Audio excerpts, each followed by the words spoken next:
first visit arrival, I think the deeper we go into this, yes, the more important it gets every stinking time. We had the research come out about a month and a half ago, really looking at this. I've been preaching about this. I'm pretty set in my ways about how this has to be done. And I think we've seen a lot of great progress with my business over the years and the businesses I've worked with, regardless of payer model, right? Probably once a week, I have to tell people this isn't a payer model program. This isn't the way we approach patient success and business success is not a payer model program.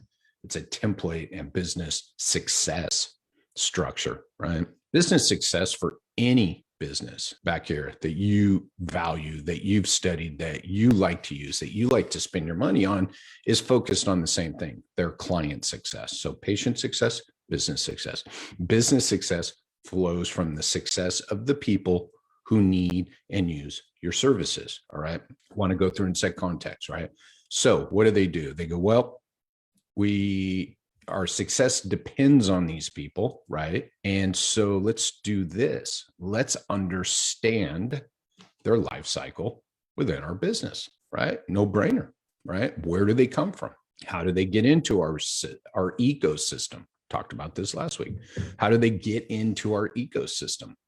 Once they're into our ecosystem, how much friction is there? How difficult is it for them to move through our ecosystem and get to where they need to be? And also, let's take that a step back.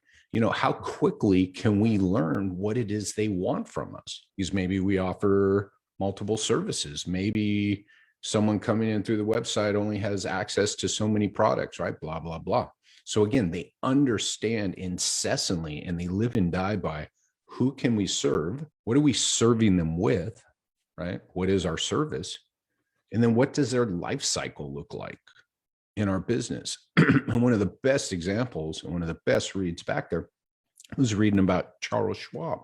When they first set up, they have a gajillion services for people, financial services, right? So how do they quickly, right? Without understanding how you can get into their ecosystem, they can't understand how best to build out your experience, right? But you have to know the life cycle before the experience. And they can't understand how best to serve you. So again, until they know those three things, your life is going to be more difficult and you probably won't spend your money with them. It's that simple. I hope you're putting yourself in this story. I'm telling you right now, they won't spend their money with you if you make their life difficult, if they don't understand how you can help them. This is part of understanding. I'm going on to something new here. The flow of the business, attraction or marketing to selling, Selling is basically two sentences. Understanding how it is you can help and serve people, and then determining if you are the right fit for them and helping them understand that. That's it. That's selling. It's not convincing. It's not persuading, right? Get convince and persuade out. And that's probably why you have negative connotations with selling, because you're always thinking of people convincing and persuading you. Great salespeople get you to pause and think. They get you to understand better what it is their company can do for you. Great salespeople ask lots of questions. And believe it or not, great salespeople talk less than the potential client, customer, patient that's on the other end of the phone, Zoom call, standing in front of them. Right? Think about all those things. So I don't care about your past experiences with sales. I'm telling you how to do it properly now. Right? So get out of the mindset of it's just bad and we don't need it. And again, as you've heard me say here, it's actually the sales literature and the sales content that goes way further back than any of our healthcare literature about how to communicate and how to talk to people properly. That's been in the sales literature and the business literature forever. Really important to set that context. And the context has been set. If you watch the last 4 or 5 videos, I've been talking about this a lot. So we have this understanding who we serve, what we serve them with, and what their life cycle is like. We understand the flow within our business. We understand the flow of the business. Attraction to sell, to retention, right? To referral and back again. right? That's what you're all looking for. And if we understand that, right, all those steps, all that flow feeds back into each other, right? Then we understand the ecosystem of the business, right? That the further upstream we go to impact a problem, an issue, the greater impact long-term we will have on that problem and issue. So solving a billing problem after a course of care has ended rarely solves the actual problem. It solves a one-off problem for the person that's calling to complain. Trying to solve a cancel problem at the time of cancel is a short-term solution. The way we solve a billing problem, the way we solve a cancel problem is we go further upstream. Where can we impact this understanding earlier? All those issues are expectations issues. So let's go into the next thing, managing and setting expectations. The better you do that, the more trust you build. There's this thing I call the trust trajectory. The greater and the more mass and amount of trust we build sooner in a relationship. And I heard a great analogy the other day. The sooner we can build trust, we're making deposits into the trust bank account. So if we screw something up or need to take a withdrawal, we take some out, there's still some left. So as long as the trajectory is always going up, if we do something, right, to impact trust, we lose a little bit, but it's still an overall gain. But if we're not doing anything to build trust, this is really, really important. If we're not doing anything to build trust along this journey until they get in the clinic or only when they're in the clinic, then it's always going to be low. And then if you have to take a withdrawal on the trust bank account, boom, you go negative, no show, cancel, drop off. The key here is not just understanding the big picture, like I just laid out. Now we're going to go into first visit arrival. Once you get all that and you take a step back, you realize there's only one place to start this, your business journey. And your journey to greater patient success, business success, and personal success is with the patient life cycle. The better you understand, the better you map out your patient life cycle, the bigger impact you will have every single day with every system you build. Had a conversation with someone last night, just opened their business. They're building systems, but they're building systems for different parts of the patient life cycle. Because when they share with you where they're building systems, they don't understand the connectedness, the ecosystem, right? And how that life cycle is basically is the visual of the ecosystem of your business. If you are creating systems for the providers and you don't understand what happens further up the ecosystem, you are creating more work, time, and energy, and you're wasting time, energy, and money today. Do not build out your evaluation and your return and how you're going to manage a plan of care. Do not spend 1 second on that until you back it up and go, what happens a step before? What happens a step before? What happens a step before? When I say don't burn any time, money, and energy on that, do this, go right here. I need to take people through an hour-long eval. The goal of this eval is to get them to buy into a plan of care. That's it. You don't build anything you get that understanding. You go, okay, what do I need to do the step before? The step before, the step before. That's what this is all about. That's why the more I read, right, saw some new stuff this weekend, reading some new, just deeper dives into, right, the sales process, patient life cycles, patient's experience, what it means to actually manage and own each step of that life cycle, what it means to engage your team and your employees in understanding their role in the bigger picture. If your front desk person doesn't know how they play a role in patient success, you will not be successful. You will constantly be paying them. You will constantly be having turnover. You'll set up a bonus program based on individual goals. This is interesting. Individual goals. So if they do hit their numbers, they get paid money, but yet you don't know and they don't know how it goes into the greater good of patient success. And remember, patient success is business success. So if you're paying out bonuses for patient success, not patient visits, patient success, if you're paying out bonuses for patient success, that's because the business has benefited. I've seen people paying out bonuses to front desk people when they've lost money. As God is my witness, no better case study. Hey, Jerry, I got to pay out some bonuses and we had a horrible month. I'm like, you're paying out and it's not just a financial thing. You're paying out the wrong thing. It's like, if the business isn't growing, no, all the bonuses should come back to patient success, which means business success, which means what? Growth, more money in the bank, stable money in the bank, right? You could still pay out bonuses, and be flat, but the business lost money this month and you're paying out bonuses, you don't understand how to get all the team members behind this goal of patient success. And it's this deeper dive into each individual's role that I am just getting more and more excited about how we create patient success earlier upstream before they ever arrive. If you've talked to me, you know this. I will tell everybody my ultimate goal is someone arrives in your clinic already better. Why? Expectations are managed and set. Expectations correlate to outcomes. If I arrive believing I'm in the right place, schedule with the right person, and I know the process, that's huge, that I'm about to go through, then I have a lot more trust. I have a lot less fear, doubt, and uncertainty. I am ready to get better. I am ready to move forward to the next step in my life cycle with your company. There is no bigger impact in your business than what occurs prior to arrival.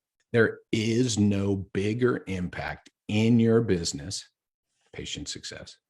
There is no bigger impact than what occurs from first contact to arrival. Arrival is them walking in. Arrival is not, don't bunch all the shit that happens with the provider into arrival. Arrival does not include phase 3 when the provider takes over.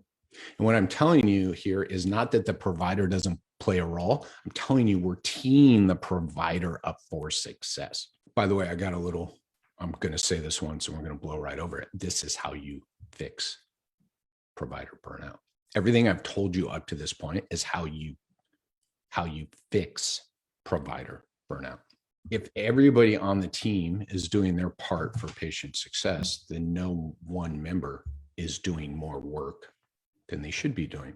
If you do not understand your patient's life cycle, you will throw all the work onto pretty much your providers, and you'll throw the wrong work on them. You'll yell at them for cancels, right? You'll bonus them for units billed. Units billed, that's a great thing too. That's that's where you're going to be paying out a bonus, right? One person gets their units billed and the rest of the company loses money and you're paying out bonuses. Visits, units billed, all that shit. I'm not saying don't track it. I'm saying don't bonus it. Those aren't KPIs. Those are not key performance indicators of your business. Your business mission, your purpose, right? What is your purpose? What is your mission? Patient success. So this is everything coming together so that I can back this up and go, I told you first contact to arrival is the most important, most leverageable, most misunderstood, most undervalued phase 2 of your patient's life cycle. And until you fully embrace and reverse engineer everything I just said, everything, then you cannot fully impact phase 2 of your patient's life cycle.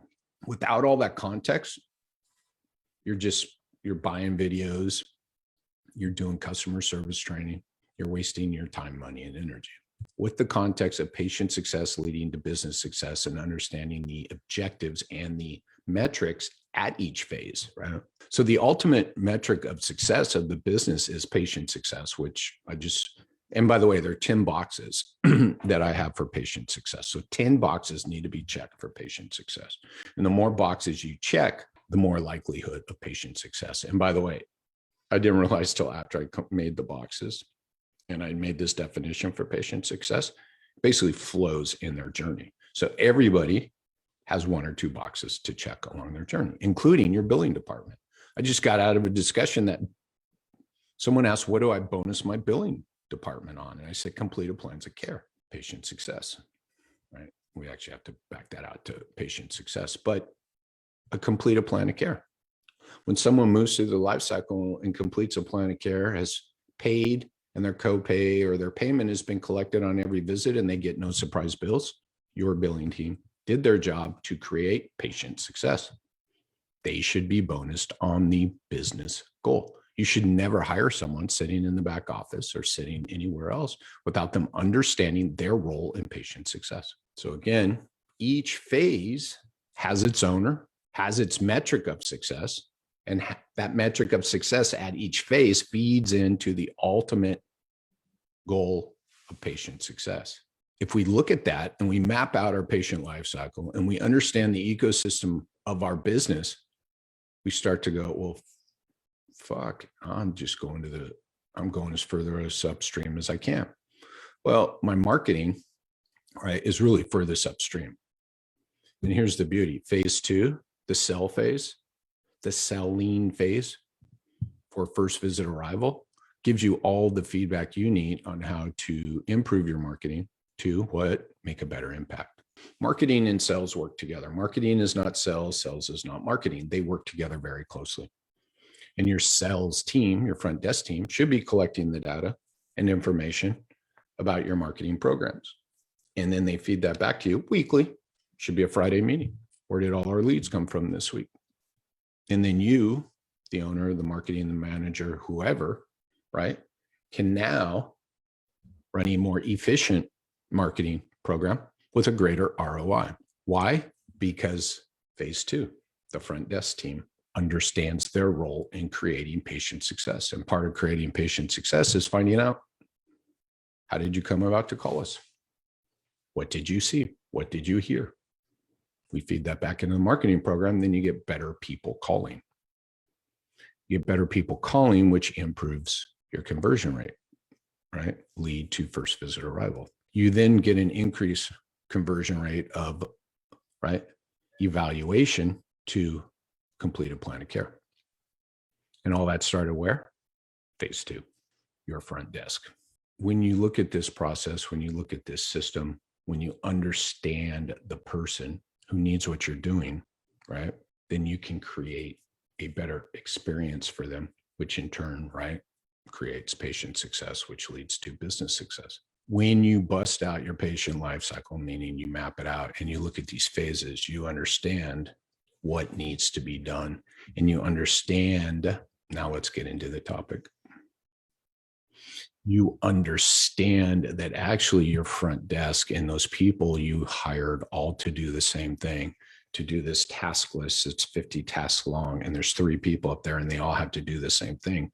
You understand after you map out your patient's life cycle, after you look out the objectives, as you look at the metrics that need to be achieved in each of those phases, you understand your front desk has 3 roles. You understand your front desk is the voice of the company, the salesperson, the face of the company, the retention customer service person, and then the admin or back office person. They all play a role in patient success in different ways with different metrics of success. So we use this word front desk, and I'll give my partner Todd Wickstrom credit for this. We use this front desk to describe the junk drawer we created in our business. Your front desk, Todd was the first one ever said this.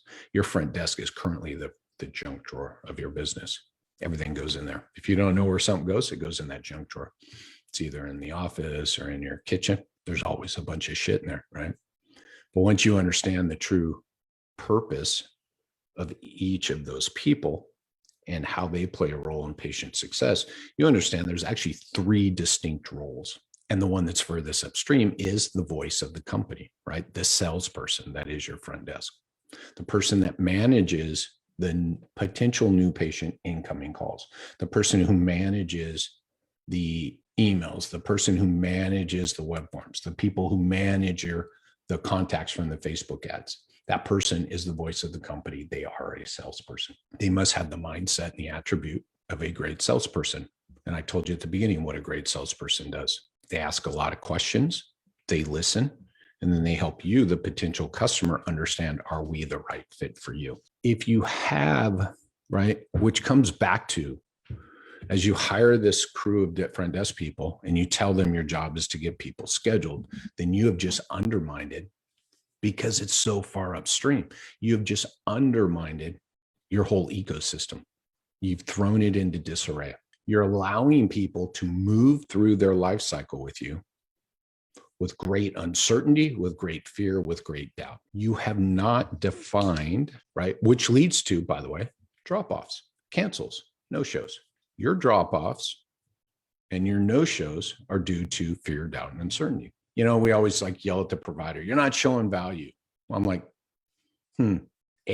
should that person be this far down into our ecosystem, into their life cycle with us at this point. Bigger question, do we have the process established? Do we have the system set up so this person, right, the trust trajectory, that this person knows when they arrive what to expect, that this person gets that expectation delivered on during the eval, that the provider then tells them what to expect on each visit. I call this the rules of engagement. The rules of engagement need to be set on the first phone call, in the first contact. And it doesn't matter the source of your lead, AKA potential new patient. Doesn't matter. We've got to set the rules of engagement. And setting the rules of engagement is just managing and setting expectations. Now, when I say set the rules of engagement, there's actually things that have to happen before that again, right? So you got to look at these in order. In order for me to set the rules of engagement, I must understand what it is you want from us. And I told you, any great salesperson, first and foremost, understands what is it you want, so I can figure out if we can solve your problem, AKA, are we the right fit for you? That statement is powerful as all hell. And let me tell you why. Are we the right fit for you? Just told you that we are not like everybody else. That statement comes within about 30 to 40 seconds of you picking up the phone or in the second line of the email. That's the way I train everybody. We must immediately, before we even ask, make people understand that we are different. This is where that role of the front desk now starts to really, really, really ramp up. Or sorry, not the role, right? The value of your front desk team member. Again, I told you have to set the rules of engagement, and then we backed it up, right? And to understand what the patients want from us. If there's one takeaway, if you're still here, then everything is valuable here. But if there's one takeaway, you got to get what they want, which is their desired outcome. What is the result they desire? And I don't even like to say from you, what is it they want?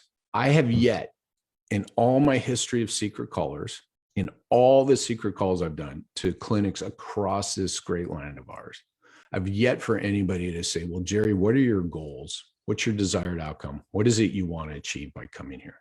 Nobody has asked me. So if you don't ask me what I want and what I expect, you have commoditized yourself and you have brought yourself down to a level of making sure that that person on the phone knows that you are no different than all the substitutes. I love this word substitutes, the availability of substitutes for you. Your front desk, through your training, through no fault of their own, has now just told me they're going to schedule me for physical therapy, which nobody knows what that is, right? So you left it to my own devices for my low back pain. So whatever I think physical therapy is, I guarantee you can be delivered elsewhere. So because your front desk, because this first step on the first contact on this journey, I've already killed the bunny. The difference of hanging up that phone and me knowing that I have called ABC Physiotherapy and they can help me get back to CrossFit and get rid of my morning pain. And it's actually Dr. John Doe, physical therapist, who is the expert who can help me. That there alone is going to make you, if you're still here and watching this, that is your biggest takeaway. If you hang up the phone and they can repeat that back, then you and your front desk are going to be successful. If you hang up the phone and someone is scheduled for physical therapy on Thursday for their low back pain at 10:30, you're going to tell me you need more new patients and you need to ramp your marketing up. It's that simple. All right. So first thing, I told you I was going to tell you why you have to do this. We've spent the last 30 minutes talking about the why. I'm getting into the how now. We must get the wants. You cannot, there's no great salesman anywhere on the face of the earth that will allow someone to contact the company they are representing without finding out what it is you want from us. Until I know what you want from us, I cannot solve your problem. The absurdity of scheduling someone for physical therapy when physical therapists can't even tell you what it is insane. That alone, scheduling people for physical therapy, I'm going to argue is the number one reason why people no show for first visit. Because when you allow them to schedule for physical therapy, the uncertainty, the fear, the doubt is the greatest. You have not differentiated yourself as the expert. There's your second huge fucking take home from today. That line alone, you have not differentiated yourself as the experts for whatever it is they want. And by the way, you can't be the expert for low back pain. You can be the expert for people who've hurt their backs at CrossFit and want to get rid of morning pain in their back, but you can't be the expert for all low back pain patients, right?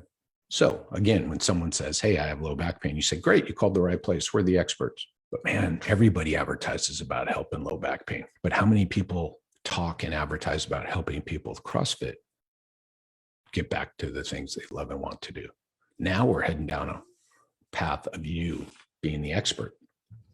So what do they want from you? What are their desired outcomes, right? So if I know you want to get back to CrossFit, get rid of that morning pain, I can now have a conversation about how we can help you, AKA how we're the experts. By the way, this is science proven. I've actually got a document that talks about how to move someone through this process based on the research, and it's embedded in the training. It's in our JOSPT, but it's also in the medical research. And I pulled that all up, read all that, and compiled the common things between them all, really what people are looking for. Unfortunately, I'm seeing that's true. So as I'm looking at other articles, as I'm looking at other experts in selling, in business process and business efficiency, they all talk about this. So I find out what they want. What is it they want from us? Then I must understand what is it they expect. Now, you guys all know this. This is in the research, the expectations. Pulaski, Bishop, Cleveland, they've got piles of it. Chad Cook. So in this process, in this journey, before I can set the rules of engagement, like any great salesperson who will ask questions and listen, I need to get what they want and what do they expect. Then and only then can I set up the rules of engagement. And the rules of engagement come with understanding what is the next step and steps in this patient's journey with my business. I cannot understate the value of setting and managing expectations around the rules of engagement with our company. This differentiates you, again, as the experts. You have these wants, you have these expectations.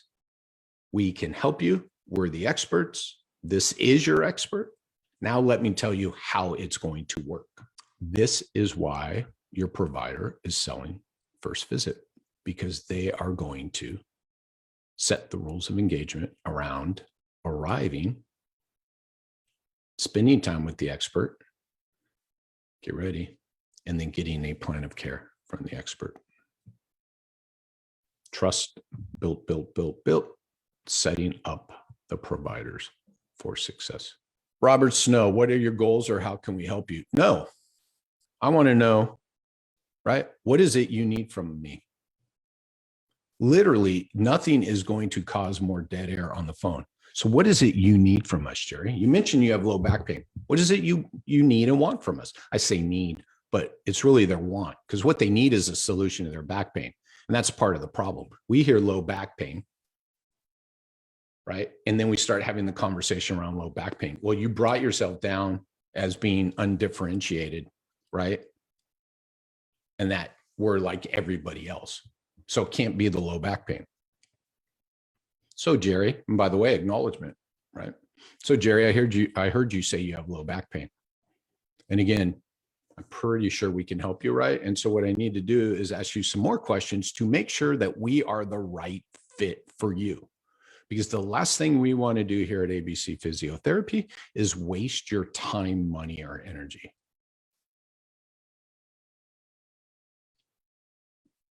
So that pause was for effect, if you're not saying that last line. So then I go on to say, so Jerry, what is it, right? What is it you want to get back to? What are the things you can't do? What are the things you're having difficulty? I sit there and lay it out. I don't ask, what are your goals? I don't ask how we can help you. Because by the way, Robert, remember, people don't know what physical therapy is and they won't admit it. So how can I help you if I'm going to the grocery store because I'm hungry and I need some stuff, and someone says, how can I help you? You'd say, I need groceries. Okay, we have groceries. Question is, do we have what you want, right? So we got to ask a better question. So what is it you can't do? What is it you need to get back to? What is it, right? Because we all know what's going to happen next. Well, I need to get rid of this pain. I hear you, Robert. We can help you get out of pain, yet there must be something that somebody you're doing. Is there something during your daily activities? Is there something during your daily life? Is there something you can't do that you called us for? I'm going to keep digging. Oh, I just need to get rid of this pain. To do what? To play with my grandkids. Or you heard them talk about their grandkids and they say they have pain and they can't get on and off the floor, right? A great salesperson is going to go, I heard you mention your grandkids, Robert. Sorry, Robert, I'm making you older, but I heard you mention your grandkids and you can't get off and off the floor. So I assume you're having difficulty playing with your grandkids too. Oh yeah. You want to talk about a differentiator, right? So how can we help you, right? What are your goals is not going to be, I like, why is it you called us today? I love, why is it you called us today? Because then you're going to get out, well, my doctor told me, boom. Now we know I got to dig. I want to hear that. Everybody's like, oh, I hate that. And I'm like, I want people to tell me they have no fucking idea what I can do for them earlier in this process. ABC Physiotherapy, this is Jerry. How can I help you? Yeah, I'm wondering if you take my insurance. Well, boom, they have no fucking idea what we offer. They think we're the same as everybody else. I'm like, ka-ching. I want to go, thanks for letting me know you have no idea what we do. Because now I know how to manage this phone call 5 seconds in. Talked about this a few times. We tell our front desk people to get people scheduled. And then when someone calls and says, yeah, hi, my name's Jerry, I want to get scheduled for physical therapy, they get lulled into a false sense of security and they don't do what needs to be done. And they tell you they hate the calls. Think about this for a second. The worst thing for an untrained voice of the company, for an untrained front desk person, the worst thing is, hi, I need to get scheduled for physical therapy, because they are not going to do the work required that I've spelled out for the last 40 minutes. And the call they hate, do you take my insurance? Right? My doctor told you to call me, right? Are you in network? Those are the calls I want. It forces you into this mindset in this conversation that I'm describing to you. Maybe next week I'll do a talk on the in-network culture and how lazy we get and how we've created this monster of getting people scheduled based on one thing and one thing only. You have not in 40 minutes heard me talk about pay. How are you going to pay? Because we're not even there yet. The number of secret callers that have asked me, what is my insurance within the first 3 questions is in the 70s. 70% of all the secret callers I've done. And I go back to the owner and I say, you guys don't want to be commoditized, do you? No way. I said, you take care of people. Yeah. You make sure you get people on the schedule that are right fit. Yeah. I'm like, so why'd you ask me for my insurance before I brought it up? So this is, getting a little more into the weeds, but I think get you guys to understand. And I think this takeaway around, do you take my insurance? What is physical therapy? I don't know why I'm calling is actually the best calls. Because I want to get scheduled for physical therapy lulls everybody into a false sense of security. And it's those clinics with the highest drop-offs, with the lowest first visit arrival rate. You guys do know the national average for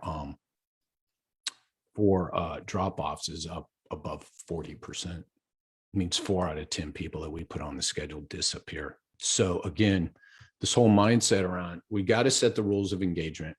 We got to get what they want from us, right? What are those desired outcomes? What are those things they can't do? What are those things they're having difficulty with? We have to find out what their expectation is. Right? What are your expectations? And this is kind of a big ask. What are your expectations? How do you believe we can help you? How do you believe we can help you after I get those desired outcomes? Then I go back to, well, have you ever had physical therapy in the past? Because I want to get into that, yeah, I've had my neck cracked in the back. In the past, it always helped me. Whenever I do exercise, it always helps me. We need that sooner in their journey. That information is so important. It correlates with their outcome. Why are we waiting till they arrive? Oh, dude. Yeah. And I actually think it's greater than 40%. I'm being kind on that. I think it's higher. Ray knows. But think about that, man. So one of the things we're going to do here, by the way, are we the right fit? Your front desk salesperson is going to keep the people off the schedule who aren't the right fit. They're maybe not going to schedule them today. So most owners will just freak out when they hear me say that. I don't want that. I want everybody on the schedule. I'm like, holy shit, that culture, the culture of the business, the time, money, and energy you're wasting in your business for the patients. That's where burnout. By the way, I talked earlier how to fix provider burnout. You want staff and culture burnout? You want people churning and burning all the time? You're going to churn and burn your staff. So you've got to get the front end dialed in and trained properly to lengthen. You know what, Jerry? I'm going to have you talk to your expert, right? Dr. Robert Snow, before you come in, right? So you empower your front desk to do what's needed to build more trust, to make sure that the person who arrives is the best fit for the company, which means then they're probably going to schedule out their plan of care. But yet we're not going to talk that way. The front desk is going to sell the first visit. After they get what the patient wants, after they get what they expect, they are going to then define the rules of engagement. They're going to define what you will get in the process. They're going to define why you should arrive, right? Remember all those questions? Why will they arrive? So the rules of engagement set the rules, how much it's going to cost for that one visit, what you're going to get for that cost, what's going to happen in the hour, what's going to happen when you arrive, what emails come next, all of it. Usually there's only 4 or 5 things. Set the rules of engagement. What questions do you have of me? Recap, and you're done. They said yes all the way down. We checked all the boxes. They're going to arrive for the first visit. Here you go, Dr. Robert Snow. Here's their desired outcomes. Here's their history and what they expect in their history. Sorry, not their history traditionally.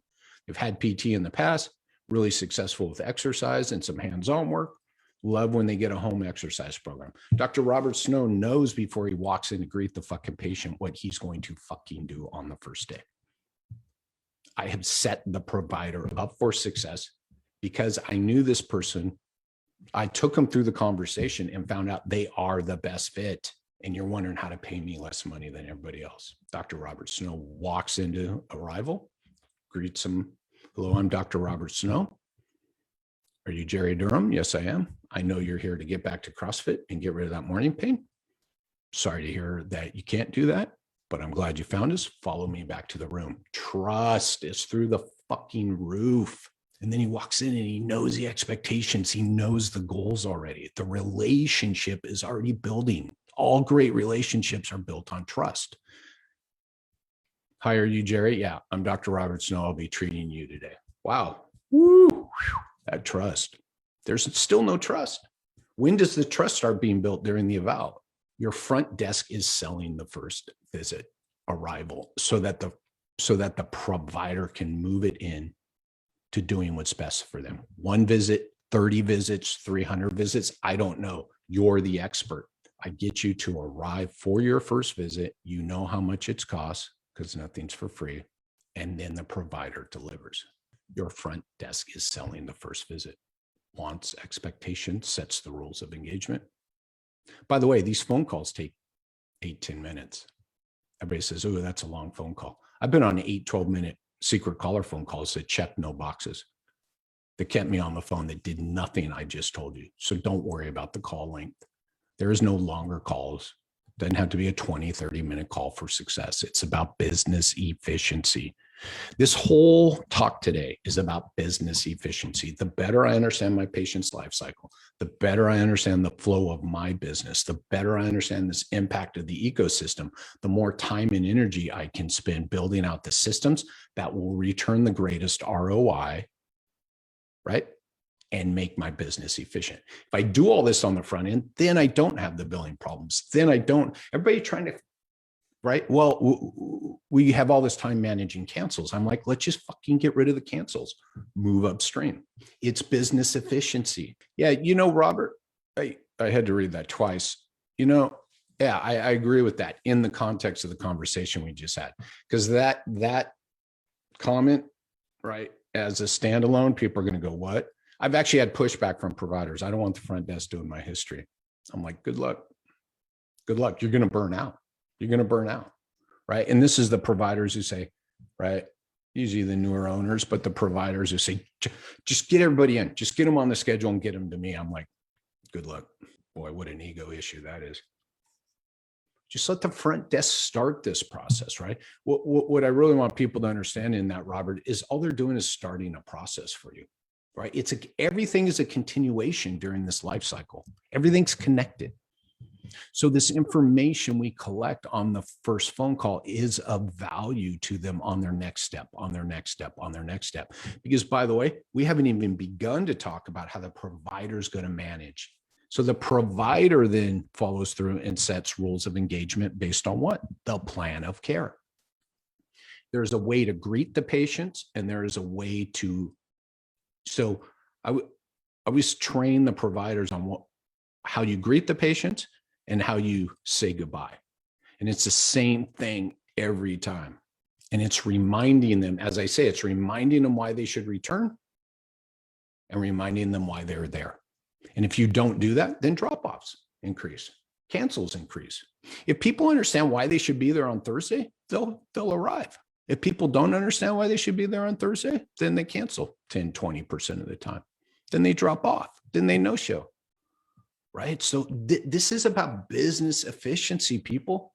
This is about everybody playing to their strengths, right? If the front desk is doing what they need to do, the provider needs to do less work, right? They really do. Drop-offs, cancels, no-shows will all start to change. Greater patient success with more money in the bank if you understand this process and leverage the parts that need to be leveraged. Providers are over-leveraged. Just let them do their fucking work, man, that they went to school to do. Let them be the expert. Sell them as the expert. Set and manage the expectations.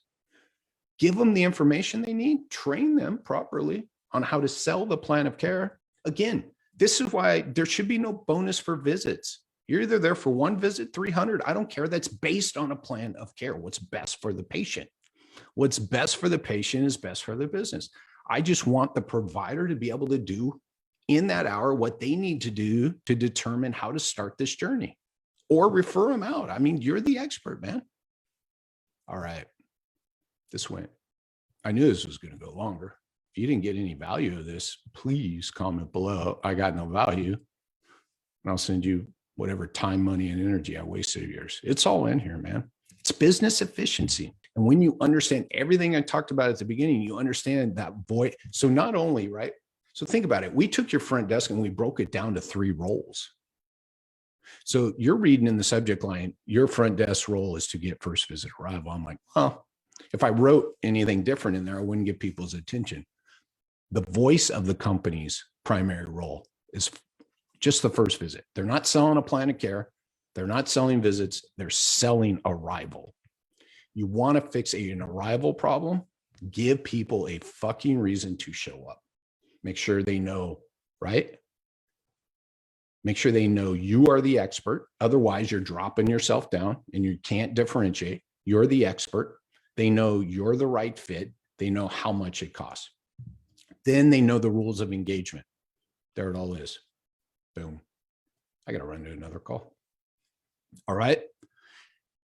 If you guys want to have a conversation about this business efficiency thing and how to do it in your business, just type in business efficiency down below. If you made it this far, congrats, because you've done what it takes to make the next step to get better at this. Make your life easier. By the way, patient success leads to business success, leads to team success, leads to personal success.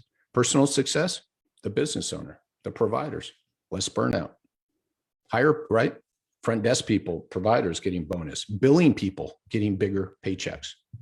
Why? Because we're putting people on the schedule who are the right fit.